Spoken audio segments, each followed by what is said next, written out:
You are listening to the Two and Out CFL podcast, a proud member of the Canadian Football Podcast Network. I'm going to guess that you're one of those losers that has already set up their goddamn Christmas tree. My Christmas tree's up, and it's been up for about 5 days. You are the bane of my existence. Grab some poutine and a double-double. It's time for the Two and Out CFL podcast. Now they have to kick it out, and they do! Every week, Travis Currah. Does anybody still care about this podcast? And Brazilian Ty. Hunters are people, too. Talk fantasy football, bring you the latest in CFL news, and sprinkle in a little bit of nonsense. Are you kidding? This is unbelievable! Ready, set, hunt! And we are part of the Alberta Podcast Network, powered by ATB. I'm Travis Currah, here with Brazilian Ty and Ty. Do you know how edgy I am?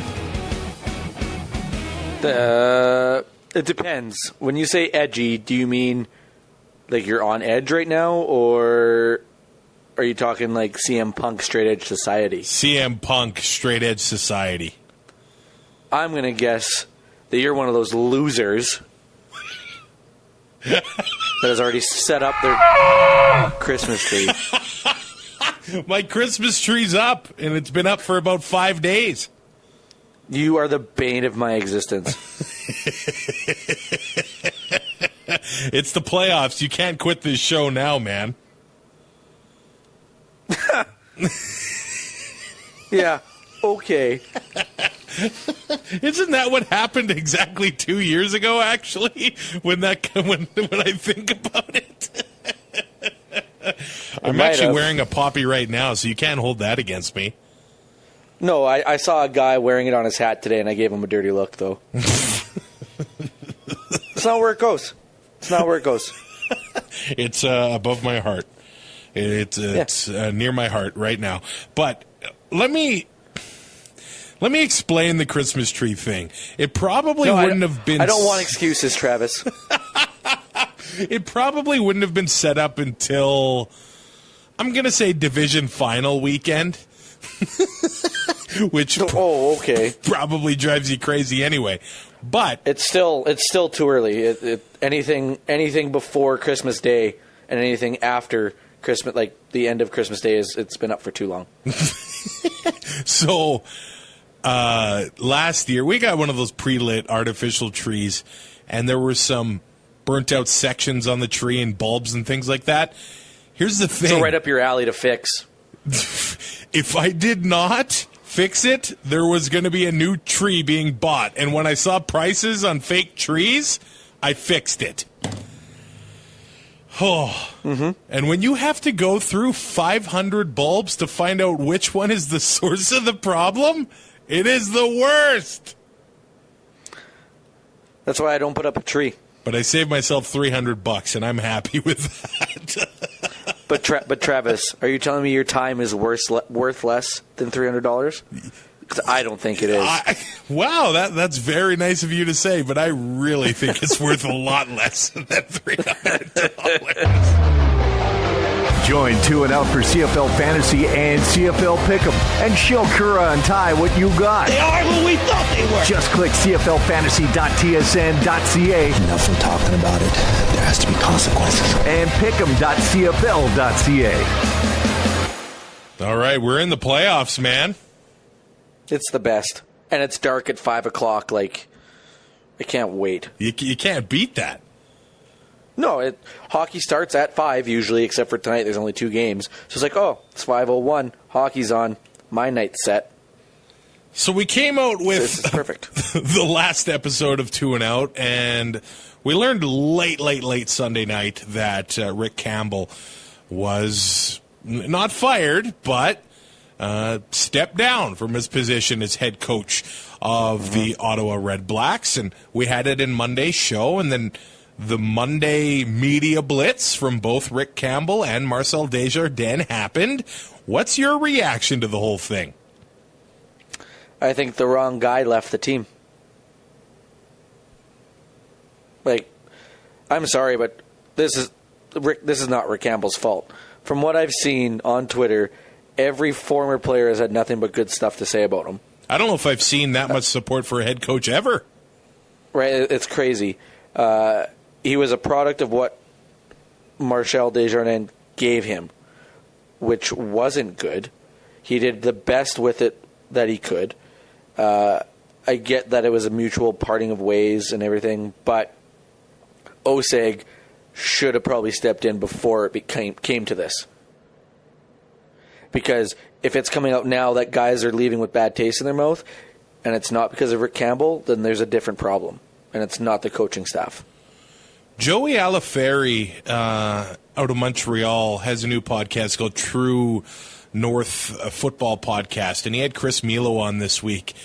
And Milo's got some stories about Marcel Desjardins, and it ended very sour in Ottawa. He wasn't even invited to their championship party when they won the title in 2016. He had to get his Grey Cup ring from a security guard at TD Place. I don't know if it was Lewis Ward, but I'm sorry, but that's embarrassing. That's sad. That's embarrassing if you're Desjardins. He helped you win a Grey Cup, and you're just like, no. There's no way that should have happened like that. That's embarrassing. That doesn't even happen in the NHL. When guys change teams, when they're on the road trip, and they get to go in, they get to see all their old teammates, they get their ring. Sure, they're not involved in the ceremony at the start of the year, which I think that's a totally different thing. But they're not being invited to the party, and you have to pick up your ring from a security guard. You don't even get a thank you or to get to see your teammates and stuff like that. That's a joke. I don't know if any other former Ottawa Redblacks, I don't know if it was that extreme. But from what I gather and from what I think Burris said that Desjardins not the big football guy. He's a big budgets guy, and he keeps things pretty tight. And that Brock Sutherland was the football guy, and he went to Edmonton and he brought some of those Red Blacks there, or a lot of those Red Blacks there. I do wonder if Campbell wanted more input in personnel decisions and maybe did have general manager aspirations. That's a possibility. I think every coach would want to have some say in roster composition, some more than most, as we see in every other league. I don't know if he would want to be GM and coach. Yeah. I think that is a lot to put on somebody's plate, but I could see him wanting to move up the ranks at some point. I don't know if Ottawa would have been the best choice or not, but I think if you're not trying to move up at some point, then you're just spinning tires, and I think you're going to become unhappy pretty quickly. His presser when he left, it was clear that he loves Ottawa. It was clear that he loves the Ottawa Red Blacks, and he said the biggest thing is that he didn't like the amount of people leaving that franchise with a bad taste in their mouth, and in that presser, he bit his tongue a lot. There was a lot of reading in between the lines there, but clearly he could have absolutely buried guys. Yeah, I don't know how that would have gone. Who's still in their building? So. Yeah, what are they going to do? Fire him? Yeah. But one coach that was fired was Devon Claybrooks. That came out Wednesday morning. Holy man, I don't know about you. This decision reeks of David Braley to me. Micromanaging, yep. Trying to get his fingers on everything. Focus on selling the team if that's what you want to do. That should be your main focus if you're Braley at this point. This is another one that does. I get the Rick Campbell one. I think that one makes more sense to me because he wanted out. It was a mutual, or maybe he did not want it out, but he wasn't happy, and the separation was mutual. This one makes zero sense to me.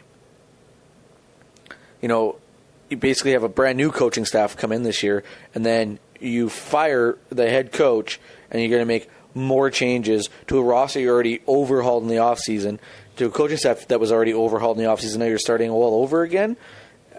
I don't see why. I don't get how this is on Claybrooks whatsoever. Now, I think a lot of us were kind of worried or wondered how teams would handle the non-player salary cap that each team has. Now we've already seen Rick Campbell and Devon Claybrooks go. Campbell was under contract for next year. Claybrooks had next year and an option in 2021, so he basically only had 1 year left on his contract. From what I see here is that teams sort of get a mulligan anyway, and an opportunity to sort of spread out that salary over 5 years. So for both Claybrook and Campbell, it's really just a drop in the bucket as far as money goes. It's not really going to handcuff them all too much. And Ed Hervey has already asked for permission to talk to Rick Campbell. No hirings can be made until after the Grey Cup. He has already said that he wants to have a bigger hand in the selection of the next coach's assistants. Thankfully, in BC, everyone's contract is actually up at the end of the year, so they basically get a clean slate again. But what coach would want to go into that situation right now? I think I don't know if you're going to be a coach or a position coach or a coordinator, if turning down jobs is your best bet. I'm guessing people will probably look at the opportunity and be like, not the greatest opportunity, but it might be the only opportunity.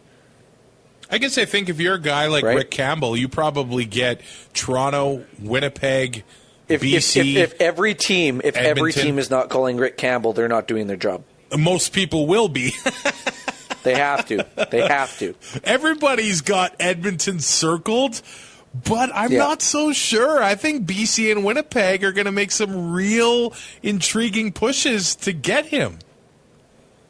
Well, if he goes to Winnipeg, then is the La Police done there too? Is he going to be tired of being second fiddle? It's just going to take one decision. Like the Rick Campbell decision is going to cause a lot of other dominoes, and it's going to be really fun in the offseason. And for those of you playing the drinking game, it will be the coaching carousel again.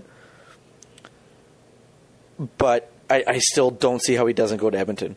Winnipeg might need to just clean house altogether. I'm pretty sure that Richie Hall's going to be gone. Mike O'Shea, there's been rumors that he's turned down numerous offers to stay in Winnipeg. Which he said he never did. But why would he? They got a playoff game. Why would he admit to that? Yeah. So what you're saying is that Winnipeg hasn't offered you a contract then? There might be that. A name that's really intriguing, I think, is Tommy Condell, who is in Hamilton right now, and I think that's going to be an intriguing name to watch this season, and the Argos are evaluating things as we speak. I guess it was yesterday, Pinball Clemens had a talk with everybody, interviewed everybody. I can't see Chamberlain having the job for next year either. It's going to be another fun offseason, I think.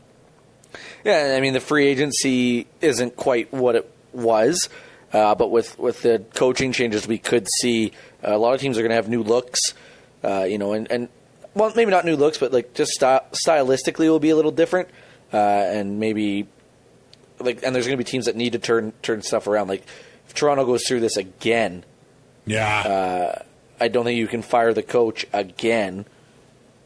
So I don't, but change. There needs to be a lot of changes in Toronto. BC obviously needs changes. Like every team that missed the playoffs, something has to change. And if it's the coach, then I get it. It's a scapegoat. I don't believe that Devon Claybrook should have been fired.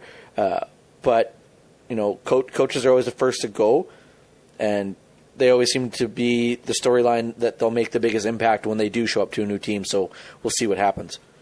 The Division All-Stars have been announced here.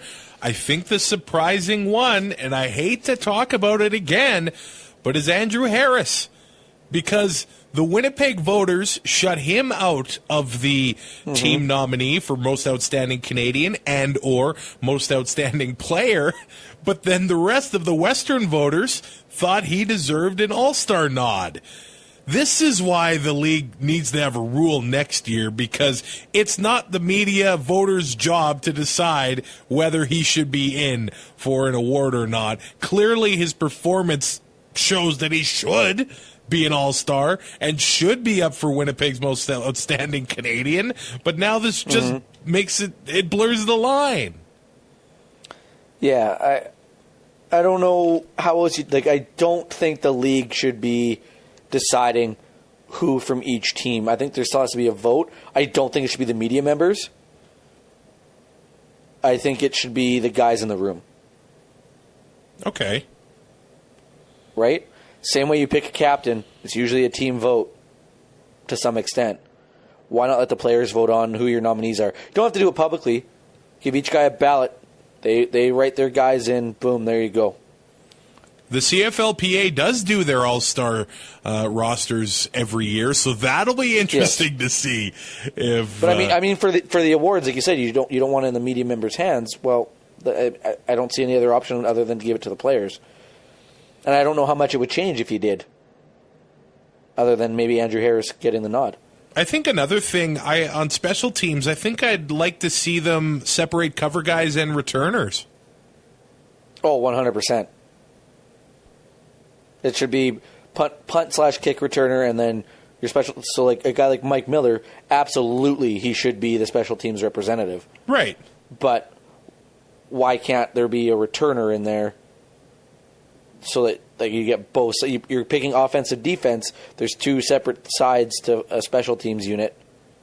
I don't see why you can't pick one from each. Yeah, on the other side of things, Frank Beltray in Toronto, he had a hell of a year on covers, but Frankie Williams gets the returning nod, and hey, he had a great year too, so there's no doubting that. As far as awards night, it's going to happen 2 weeks from today in Calgary at the Grey Cup. It looks like it's going to be Cody Fajardo, the West nominee for Most Outstanding Player, and Brandon Banks, the Eastern nominee for Most Outstanding Player. The rest of the nominees will be announced later today. Who's your pick? Banks.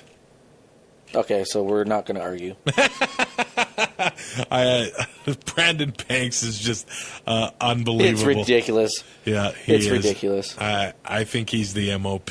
Let's talk about the Eastern semifinal here. The Edmonton Eskimos are going to Montreal. These two teams split the season series there. And this is going to be a really interesting game here. Would you agree that the Eskimos on paper are more talented? Yes. Me too. But there's some sort of factor that the Alouettes have, and I think it's Kahari Jones. The game isn't played on paper. It's played by little men on our TV sets. Yeah. And they all change in size depending on the size of your screen, right? Well, I mean, when I'm at home, they're basically life size. When I'm on the road, I mean, they're like projector. ants. Yes. I think the Kahari Jones is a huge factor on that Montreal team. And I've said it before, and it sounds like a broken record, but guys will run through a wall for him. Yeah, they will. You don't get that with every coach. If Jason Moss is my coach, I'm benching myself at this point. Right? Like, do I really want to play for this guy right now? But yeah, Kahari Jones could get me to try catch-up. The Eskimos, what about poutine? Oh, that'd be a tough sell, but I think he could. Man, I might even think about liking Led Zeppelin. Oh, wow. This is just getting worse by everything you say. Yep, sounds about right. The Eskimos are 5-3 against the East, and the Alouettes are 5-5 against the Western Division. I think one of the big differences here is that the Owls are 6-3 at home, while the Esks are 3-6 on the road. That has not been a source of strength for Edmonton. No, and it's even at home they haven't exactly been world beaters either. With the additions that they brought in through free agency in the offseason, it seemed like they were going to go 15-3, throw for 6,000 yards. Like, this was going to be a juggernaut of an offense, and it just never seemed to gel. Mm-hmm. And I don't want to say it was disappointing. It wasn't what we all expected or kind of what we thought would happen. That being said, the discipline has really... I think the discipline has more to do with it than anything else. Or lack thereof. We look at the penalty yards for both teams. The Eskimos had 197 penalties for over 1,600 yards. Both last place in the CFL. The Owls they had 162 penalties for under 1,400 yards. They're middle of the pack as far as penalties go in the CFL. I mean, it feels like something we've been talking about for about 3 years with the Eskimos team, so I don't see why it would change now. No, and those 3 years, I don't know if I can do math properly, but how long has Jason Moss been the coach? Well, since Jones went to Saskatchewan in 2016. 16, so I wonder if there's a correlation there. Just a hunch. The Alouettes are second in rushing in the entire CFL. I bet you know who's number one, but the Owls have 2,236 yards. And the top two rushers in the East, William Stanback and Jeremiah Johnson.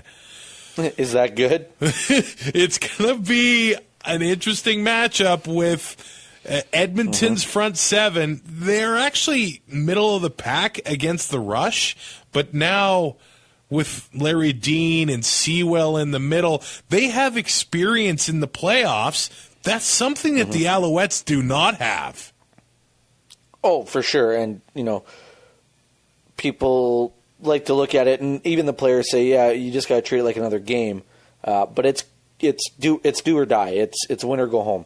It is a different element, and like you said, the experience in playoffs, no matter what sport, just becomes an intangible. The Alouettes do not have a sack against Edmonton in 2 games. The opposing quarterbacks against the Montreal secondary have a 73.6 completion percentage, but the difference is Vernon Adams and the plays he can make. He has a 108.1 passer rating in the fourth quarter. Oh, it's in the fourth quarter? Yes. Holy crap. So if the game's close going into the fourth quarter, that's Vernon Adams' time. It's his first ever playoff start. If that gets into his head, that's going to be tough. But he and the Owls are a second half team. I think the game against Winnipeg definitely proved that. Yeah. No kidding. And against Calgary. Yep. Absolutely. Absolutely. They did it all year. Yeah, for 100%. And, at home, they don't possess, the time of possession is, on average, they average 29 minutes, 44 seconds. So they split possession at home, basically. But, like you said, that second half, it's, I don't know what it is, but they're just able to turn it on. As for Edmonton's practice updates so far this week, CJ Gable has returned to practice, and it looks like he is going to be their starting running back on Sunday. I think the big question is, can the Eskimos get Cooper and Gable onto the roster? I think that would make a great tandem for that offense. I think it would. I also read that they want Trayvon Van on the roster. Yeah, there's going to be a crunch because the Christian Jones loss at returner is massive. Yeah, so it all depends on what the numbers are looking like. But if they can get Cooper and Gable, we haven't seen Gable be the monster that we thought he would be. Yeah, he's had some really good games, but they just kind of went away from him. They have, yeah. And I don't know if it was to preserve him for playoffs or not, but if they can get him and Cooper, then they can just kind of, spell them off and just run with them whenever they need to and not have to worry about stuff like that. So it would be a great thing if they could do that. I don't know if the numbers will work out. You did mention Trayvon Van. The Eskimos have actually made a number of signings this week, including defensive lineman Jake Ceresna, who has spent time with Edmonton, but was most recently in the NFL with the New York Giants. I think that he's actually... Right now he's only on the practice roster, so he needs to sign in order to get on the active roster, if I read the article correctly. And I think that he's actually an XFL draft pick, but it looks like he's leaning towards coming to the CFL. It's more of a sure thing for him. Job security. Yeah, they've also brought in Josiah St. John, former number 1 pick for the Riders on the offensive line, and Trayvon Van and Jamil Smith, who did spend time in Edmonton as a kick returner. Trayvon Van did as well, and they could actually both play this week. The Eskimos just need some sort of return game going because it hasn't happened for 7 years. No. Yeah, I think that's a pretty safe estimate. For Montreal, it looks like Tommy Campbell is going to be good to go, as well as Seontae Evans. Evans actually came back last week. He broke his hand in practice a few weeks ago, but he's going to be playing. Bo Lacombo left the game against Ottawa last week. It looks like he's going to be good to go. Ryan Carter may be able to return to play cornerback off of the 6-game injured list. And the Owls have actually brought in Gabriel Napton to the practice roster, who at times looked like he was an absolute monster for the Alouettes. And his best years were in Montreal. When he went to BC, he really wasn't able to produce at all. And this brings depth to the defensive line in Montreal, because if there is a weakness on that team, it is getting to the quarterback. And you said it. They don't have a sack against Edmonton this year. And you have to be able to get pressure and get sacks on the quarterback to disrupt game plans. John Bowman is still. I don't know how John Bowman is still doing this. I don't. I TB12 method. I don't know. He's their best D lineman. And I'm not harping on John Bowman at all, but there's no, if he is your best defensive lineman, then that is a weakness on your team, 100%. Now he is damn good. Like we are, like we've talked about, we are in the era right now where we're watching defensive linemen and especially defensive ends. The defensive ends right now in the league it's so fun to watch. But at his age, there's no way that he should be the best one on your team. Yeah, I mean He's looked great this year. At times, he's looked like their fastest D lineman, but 8 sacks at 37 years old. You can't fault the guy for what he's done. He's had great performance. I'm not faulting him. No, for I know anything. you're not, but I'm faulting management, right? Like the line as a whole. Yeah, granted, it has worked. They are in the playoffs. They are hosting a playoff game, like I said they would in May. But that is a weakness. Like you said, bringing Gabe Knapton will add depth, and they need to disrupt Trevor Harris. They need to get to him. If they can't sack him, I don't think sacks are going to be the biggest stat you're going to be looking for on the defensive line, especially against Trevor Harris. He gets rid of the ball so fast. Yeah, like guys aren't even looking when he throws the ball. Right? He knows the offense so well, especially with Greg Ellenson. He throws the ball as he's getting into his cut. Turns around, the ball is there. Hits and pressures are going to be the biggest factor. If you can make him uncomfortable and get him to start making mistakes and maybe holding on to the ball a little bit longer, then the sacks will come. DeVere Posey is questionable this week, so the Owls lose some Grey Cup experience there. We remember the play he made against Calgary in the Ottawa Grey Cup. He had a great run to wrap up that season, so the Owls offense is going to miss DeVere Posey. I think that there are some fascinating matchups here. When you look at Trevor Harris versus the Alouettes secondary, that is going to be very, very key. That's a strength on strength for me. You know what? As long as Campbell and Seontae Evans are Tommy Campbell and Seontae Evans, if Seontae Evans is good to go, like those two guys, I think the secondary in Montreal gets overlooked. I think Harris can tear them apart. I think Harris can tear any secondary in this league apart. And especially if they can't get to him. That's the thing. It starts with the defensive line, right? Yeah. They have to be able to get there. But, I mean, we've seen Campbell and Evans be playmakers. I mean, the secondary would be better with arguably the best player in the Canadian Football League on it still, but he's hurt, so that's not an option. Oh, you caught that? Yeah. The big question, though, is how's Harris's arm?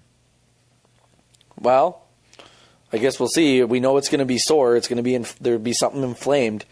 I still think surgery. I still full-heartedly believe that he's getting surgery in the off season.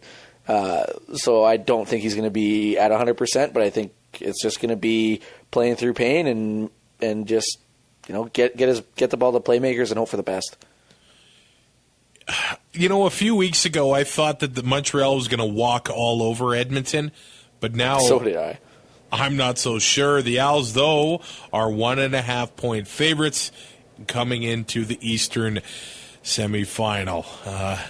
One thing I will say, Montreal on offense, they have scored 75.2% of the points that they should be scoring in the red zone. So considering every trip to the red zone should be a touchdown. Yeah. 75.2%. They've gotten 75.2% of those points. They have allowed 78.3% of those points. Okay, what about Edmonton? Because the red zone production's been a struggle. 59.7%. Wow. And they've allowed 64. So I mean that'll be the one thing. If Edmonton gets into the red zone, they have to finish drives. Because if Montreal gets into the red zone, they are more than likely going to be scoring a lot of points. This episode of Two and Out is brought to you by Park Power, a provider of electricity and natural gas in Alberta that offers low rates, awesome service, and profit sharing with local charities. In the province of Alberta, you get to choose who you buy your energy from. Park Power has a low overhead, and chances are you'll save money if you switch. You can actually find out how much money you can save by going to the website, parkpower.ca, and plugging your numbers into the Alberta Energy Savings Calculator. If you decide to switch, nothing changes about your service, only the price you pay. It's super easy. I learned it when I made the switch because it's illegal to have companies charging you two power bills at the same time, so it takes care of itself. Learn more and make the switch today at parkpower.ca. The Western semifinal is going to be another one of those slugfests here. Oh. The Winnipeg Blue Bombers are in Calgary. The Bombers won the season series here. 2 out of 3 games, but the Stamps outscored the Bombers 89-88. It just shows how close these teams are this week. The Stamps have an 8-2 record inside the division, while the Bombers have a 7-3 record inside the division. But again, the Stamps are 7-2 at home, the Bombers 3-6 on the road, and Bo Levi Mitchell has never lost a playoff start at McMahon Stadium. It is going to be a tall task for Winnipeg. It's pretty good. It's pretty good. He's also never started a game at McMahon that's going to have this crappy weather, probably. You know what? And that's a pretty good point. And because if we know anything about the Stampeders, is that they're a fair weather team. Things could change, but at this moment, Sunday has a high of -12 with snow expected all day long. The very next day, it's 5 degrees, and then Tuesday is 12. So yeah, I mean, it's typical Alberta the in Chinook November. Could shift to coming a little bit earlier, but right now, Sunday looks crap, and that, to me, is the X factor. And if it is crap, it's advantage Winnipeg.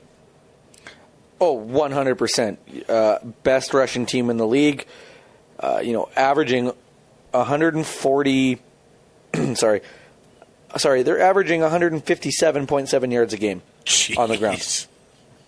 Now, granted, does help having, basically 2 running backs with Kolaros there.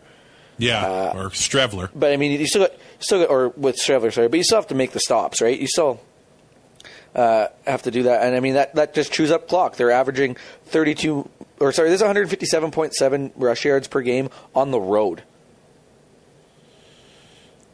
Right? And they're averaging over 32 minutes of possession on the road. The red zone is right around 70.9%. The turnovers aren't the greatest, but 21 first downs, converting second downs at almost a 50% clip. Like, if it's crappy out and they want to run the ball, it's going to work. Calgary is 9th in rushing. 9th. They are last.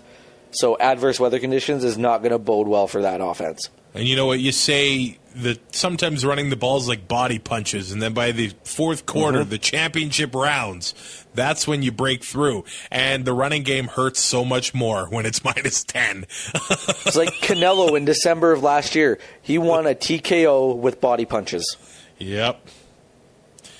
And that's what the Bombers are going to do. They're going to run at you with Nick Dembski, with Chris Streveler, with Andrew Harris. Nick Dembski does not scare me because he's, 3 feet tall? Yeah, but he can give the other guys a break. He's valuable. But he can give the other guys a break. But Andrew Harris and Streveler scare the bejesus out of me, and like hell I'd be getting in front of them. Especially if it's minus 12. You know, Edmonton and Montreal, a lot of their stats have them in the middle of the pack, but there's some big discrepancies here. Like you said, Winnipeg, the best rushing team in the league. Calgary, the worst. We have, and I know Don Jackson was their guy last year, but we're coming out of an era where the Stampeders had Jerome Messam, John Cornish, Joffrey Reynolds. They've always had a running back that could just crush you. But this year, they haven't been able to get it going. And a ratio buster to boot. They have had that as well. It's been massive. But not only do the Bombers have the best rushing offense in the league, they have the best rushing defense in the league. Just over 1,100 yards given up on the ground. Are you kidding me? That is ridiculous. It's stupid. And on the road, they allow 60.2 per game. It's a fair over-under, 40.5 rushing yards for the Stampeders. I think it's going to be over just on sheer volume of carries. They should. They have to. And if they don't get it going... At the same time, if they can't get it going, they're going to be throwing the ball a lot. And Bo Mitchell has lit up the Winnipeg secondary in the last few games. In his past 5 starts against Winnipeg, his passer rating, 115. Oh man. The guy that's stupid good. The guy from Katy, Texas, the minus 12, we'll see if he's used to playing in this just yet in this one. Both teams, he looked okay at Grey Cup, but it wasn't that cold in Edmonton.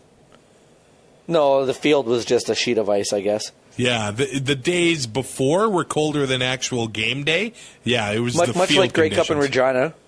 Much like Grey Cup in Regina, minus 40 with no jacket on the Saturday night, minus 2 come game time on Sunday.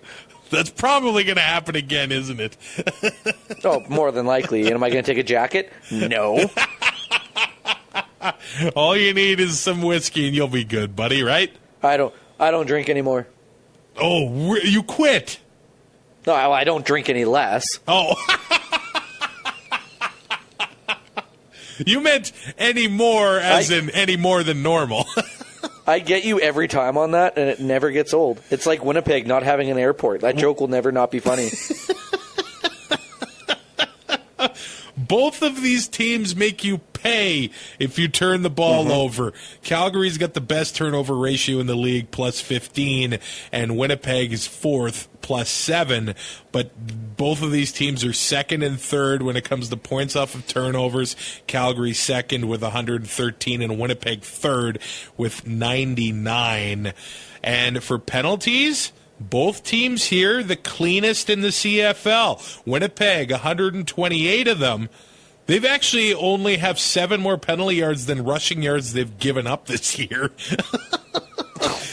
And Calgary is second at 146 for over 1,300 yards. So it's going to be a game where if you make a mistake, you're going to get pay. punished.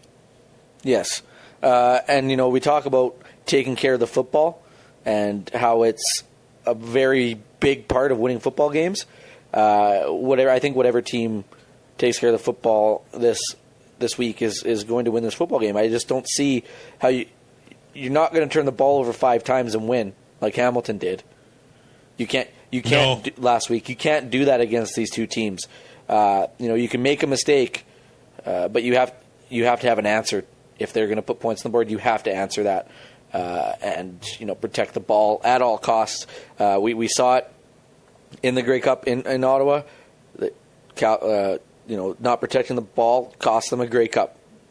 It could be argued that cost them a Grey Cup.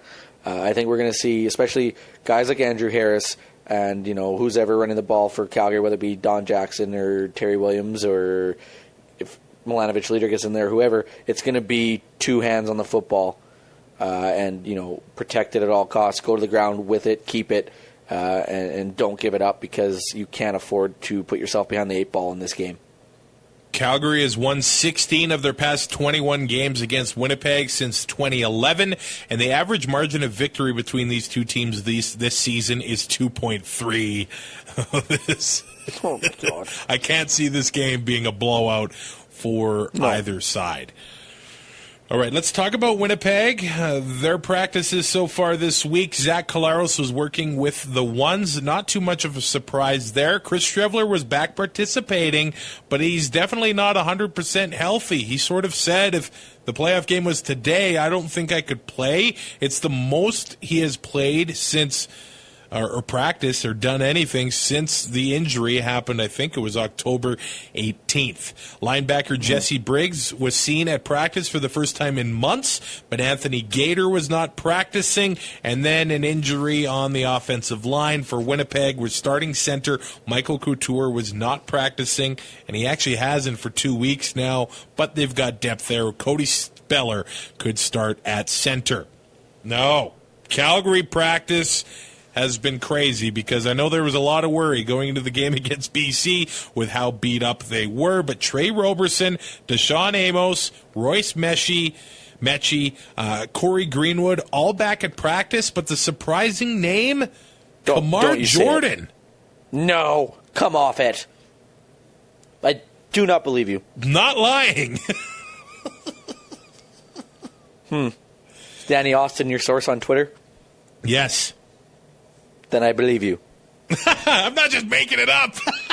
Well, I got to check. I got to make sure. I'm going to do my due diligence, and if you lied, I'm going to call you out on Twitter. That is big because Eric Rogers was not practicing. We saw how the receiving corps handled that last week, and Cordero Law wasn't practicing. And Fraser Sopik, by the way, one of my favorite players to watch this year. I know he's a rookie and mostly plays special teams. He had a big blocked punt, or did he block 2 this year? But he's out for the rest of the playoffs with a broken leg, so that is sad to see. But Kamar Jordan, where we kind of thought this guy wasn't going to play at all. I don't know and I don't think this means he's going to be in the lineup for the West semifinal, but West Final and Grey Cup, there is a chance that we see Kamar Jordan on the field, and if they have Rogers, Jordan, and Bagleton all healthy at the same time, look out. You do realize that since I had Winnipeg pegged as winning this game, weather and all that stuff and just the numbers, the more and more we talk about what's going on in practice, the more and more I'm probably picking Calgary. Ooh. So if all these guys are healthy and Kamar Jordan, let's say Kamar Jordan plays, that is a huge get. It is. Right? It's like the other guys signing guys, You know what I think is going to be the underrated thing that happens with Winnipeg? Is if Michael Couture doesn't play. You do, eh? Because how did missing your starting center work out for the Oakland Raiders in the Super Bowl? Well, that is such a huge, underappreciated part of an offense, is the exchange from center to quarterback. I think Speller I think he could be. I don't think he's going to be much of a drop off, I guess. I'm just saying the chemistry is right. I don't think the blocking is all. It's the exchange from center to quarterback that's going to make a. It doesn't take much for that to get screwed up. And I'm sure if Speller is playing, that has been. They have been practicing that exchange an unprecedented number of times just to make sure they've got it.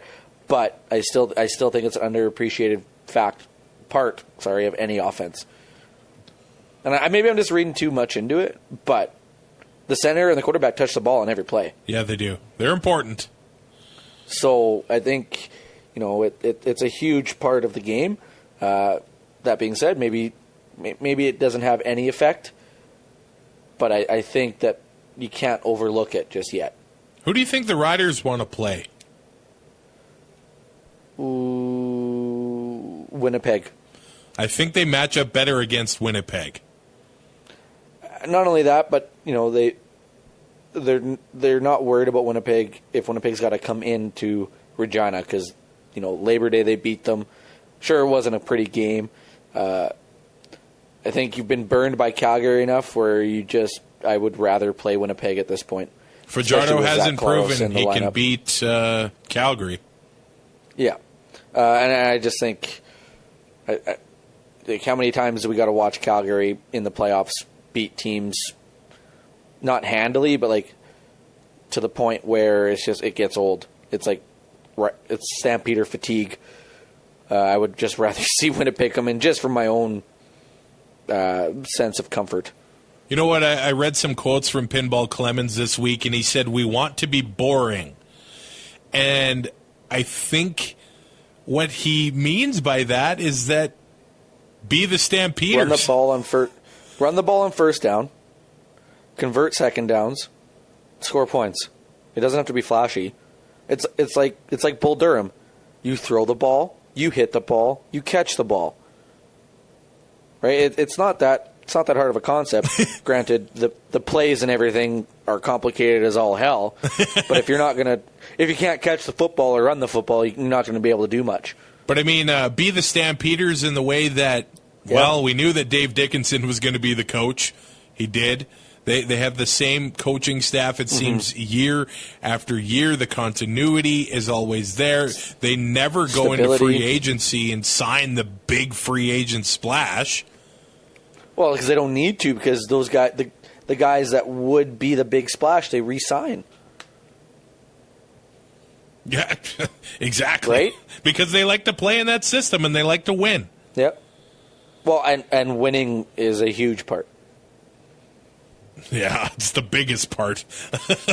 Well, and I liken it to college football. There's no draft. No. It's straight up. You're straight up recruiting. Same as in the AJHL. We see it. Teams that win get the best recruits because they have the best chance to win and get scouted and move on to a bigger program, whether it be to a Tier 1 junior team or to the NCAA or to Canadian college. And, it attracts. Winning begets winning, right? Just like if a losing team is really hard to turn around because it gets in there and guys don't want to go there. Now, granted, money does change things in professional sports, but if a team is winning, guys will take less. We saw with Jason Spezza take the league minimum to go play for the Leafs. Well, that it happens stupid. all the time. Well, now, hey, he's getting the league minimum to sit in the press box and eat popcorn. It sounds like the dream. Okay, I'd take that. Yeah. So I figured you would. Dave Dickinson took over as the coach of the Calgary Stampeders in 2016. Mm-hmm. That year, they lost in the Grey Cup. 2017, they lost in the Grey Cup. 2018, they won the Grey Cup. He's never coached in the Grey Cup as a head coach. Yeah. That changes this year. It changes this year, hey? Yep. Saskatchewan, Hamilton, done deal. That's your pick. Yeah. I'm saying it now because it's not going to be a secret. I think, especially if, God forbid, Calgary loses this weekend, which I think is completely possible. This isn't, they're not the Calgary that we've seen. There's some chinks in the armor. But if Calgary loses this weekend, I don't think it's going to be any secret that people are going to be picking a Hamilton Saskatchewan Grey Cup. I don't think that Cody Fajardo's healthy. Oh no, God no. And that's the thing. If he gets hurt in that West final, then the season's over. Okay, let's do pick 'em right now then. Oh man, this isn't fair. So Montreal.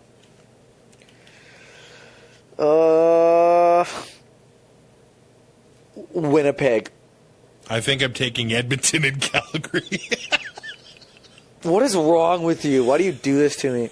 Man, I look with at the caveat about the center for Winnipeg. Okay, I look at Edmonton, and I just look at everything, and as long as Harris can get through a game, I think they can go light up Montreal. They're not going to be able to get to him. And for Calgary, it's just hard for me to pick against them. Although the -12 weather, the great equalizer, that might make me switch my pick to Winnipeg. But I'm not convinced that the Zach Collaros. I do have something that'll make your pick stay with Calgary, though. Okay, what is it? So on the road, Winnipeg averages 25.7 points a game, 202.6 passing yards per game. At home, Calgary, 28.8 and 290. Whew. Well, they need to pass it because they can't run. Yes. So the secondary could get quite the workout for Winnipeg. But, I mean, Calgary puts up the points at home. Like, you look at Montreal, Edmonton, they're separated by 0.2 points on the road and at home. And I just think that being said, though, I still think Winnipeg is going to be able to control the ball a lot better than Calgary, and just they're going to make it so they're going to take the ball out of Bo's hands. Yeah, that's the best defenses they can play. Time of possession. Yeah. I'll be quietly cheering for Montreal because my wife is an Eskimo fan, and I just not because I hate Edmonton or anything, but because a Montreal-Hamilton East final is a lot sexier to me than Edmonton-Hamilton. Well, I mean, Edmonton-Hamilton, like, sweet. Let's watch Edmonton get blown out by 30 because they can't defend the pass, and they can't be, like, Money Hunter's going to give up either 200 yards receiving or 3 pass interference penalties or an objectionable conduct. So what are we talking about here? Okay, the Canadian Football Podcast Network Fantasy Challenge playoffs are happening during the real-life playoffs. I have Saf Ahmad from Piffle's Podcast. You have Brian from BC Lions Den. It's quick and easy. What's your lineup looking like? I'm going with Vernon Adams Jr., which shouldn't be a big surprise because, I mean, I think he is – it's either going to be him or Trevor Harris. But I like the rushing yards. Andrew Harris, Eugene Lewis, Mario Alford, and I'm going no defense this week. I got Vernon Adams Jr., C.J. Gable, Jake Winicky, the touchdown machine, Josh Huff, and the Calgary Stampeder defense. Now, I didn't read the rules entirely when we signed up for this thing, which, I mean, is normal. I'm in an NFL fantasy league. I didn't know it was a 2-quarterback league until, like, round 13. Which you drafted for me. But do we reseed after round 1? I actually have no clue. I'd love to play you in the final. I'm fourth. Yeah, that's what I'm hoping for. If we play in the final, will you pick the same lineup as me? I think it'd be stupid not to. All right, let's get there. Or pick the exact opposite. Yes, y'all go all east and you go all west or vice versa. Yeah. So I'll just touch on all 4 quarterbacks kind of for fantasy and then kind of just like the top 2 from each team because, I mean, it's pretty slim pickings this week. I mean, our salary went down to $30,000. We only have to fill 5 spots. So as for Trevor Harris against Montreal, 19.2 in 11 games started Bo Levi Mitchell, 20.5 in his 14 games. Zach Collaros, who I wouldn't touch with a 10-foot pole in this game, has 14.8 in 8 starts. And as for Vernon Adams Jr., against Edmonton, 22.5 in 2 starts. So, I mean, the numbers, everybody but Collaros, I mean, it's not too terribly, there's not a lot of discrepancy there. And, I mean, it's playoffs. Anything can really happen. Shaq Cooper's only played 1 game against Montreal. Don't know if he's going to get in the lineup. But CJ Gable, 14.7. Greg Ellenson, 12.2. As for Calgary, Hergy Mayala at 16.4 and Reggie Bagleton at 16.3. You find Terry Williams all the way down at 6.8, and he would be the first running back on the list. So I would not be picking anybody that runs the ball for Calgary. When it comes to Winnipeg, Darvin Adams at 15.7, Drew Wolodarski at 15, Andrew Harris, 26 games against Calgary in his career, averaging 13.4 points. That's a lot of games. That's a lot of games. Not quite the numbers that you would expect from Andrew Harris, I mean, as the league's leading rusher and everything, but still pretty respectable. And then as for Montreal, Jeremiah Johnson at 13.2, Devere Posey, if he plays, 12.1, William Stanback at 11.3. I mean, when you have the 2 guys that are leading the East in rushing, you expect them to be up the top. And then, of course, Eugene Lewis, who would probably arguably be the number 1 target right now for Vernon Adams Jr., would be 10.7.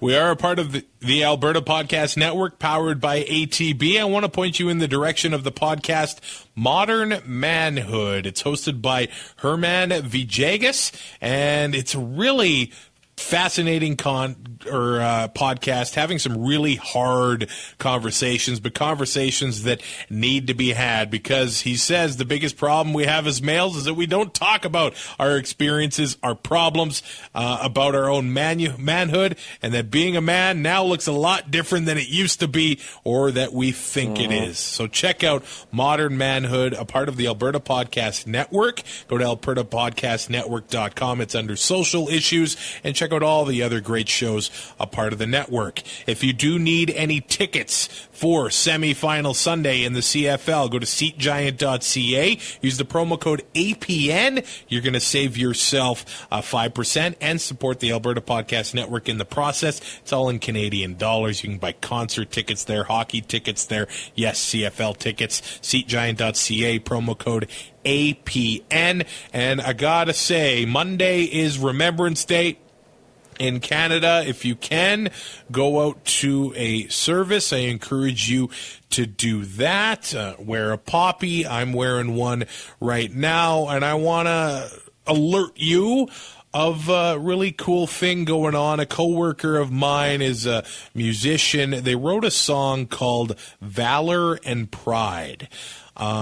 And all the proceeds from this song benefit Alberta veterans and first responders. You can find the song on Spotify, Google Play, and Amazon Music. And the proceeds are from the song sales this year are going to the veteran-founded Canadian charity called Can Praxis. So check out Valor and Pride, wear a poppy, go to a Remembrance Day service this year, and of course, enjoy semifinal Sunday in the CFL. Brazilian tie. There going to be some good ones. It's playoff time, baby. And I don't have to watch football alone on Sunday. Where are you going to be? What's going on? Andrew for the Empire Podcast. Happy belated birthday. Yes. Unfortunately, his son lost their, I believe it was league finals, or it would have been provincial semis or something. They lost, so they are not going to provincials this week or this upcoming week, but he has a birthday to attend up here in Grand Prairie, so we're going to go out and watch the Eskimos lose to Montreal. I mean, we're going to watch the game. We're going to watch the game. Rate, review, and subscribe to it out on Apple Podcasts. You can find us on Google, Spotify, basically everywhere you'll find our ugly mugs, but awesome voices, I will add. And Mom is in for the live show, so that should be fun. I cannot wait for 2 and Out Live November 21st in Calgary. We'll talk to you late Sunday night to talk about semifinal Sunday. Thanks for listening. Find more great shows like this at CF Pod Network on Twitter.